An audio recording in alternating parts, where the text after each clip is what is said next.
did you know that in the world of telecommunications, more and more vendors are refusing to process calls with invalid call-in line identification or start to apply significant charges for such calls? This is because they are trying to ensure the validity of the CLI transmitted through their network. What does it mean to you as a service provider doing wholesale? Drop in margin, of course. As with the surcharges for invalid CLIs, applied cost of the calls can be higher than your profit. Well, guess what? PortaSwitch can now help you tackle this issue. Starting from Maintenance Release 108, we are giving you a solution for tighter control over routing calls with invalid CLIs. If it is known that the vendor applies surcharges or blocks the calls with invalid IDs, you can simply prevent such calls from going to this specific vendor. How does the feature work? Firstly, you set the rules for CLI validation on configurator server. When a user makes a call, PortaSIP sends the CLI to PortaBilling for validation. CLI is taken from p-asserted identity header, remote party ID header, or from header in this respective order, just like your vendors evaluate the headers.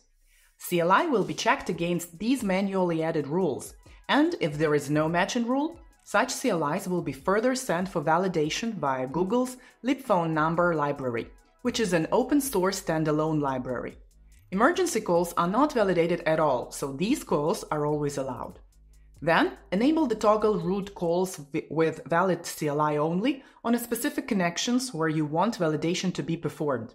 Now, in case the CLI is identified as invalid, this provider will be excluded from the routing list for this call. Thus, your provider will not ask you to pay extra for calls having invalid CLIs. This feature is now available for voice calls only. You can read more details about its configuration and usage peculiarities in our documentation. Use the link below.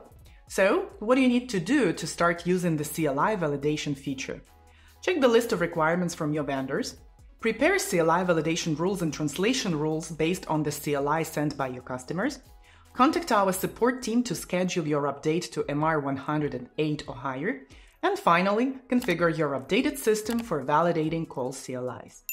By making sure CLIs coming from your PortaSwitch are valid, you can save on surcharges, keep your revenue intact, and ensure your calls are routed efficiently. Stay tuned for more features in the upcoming releases.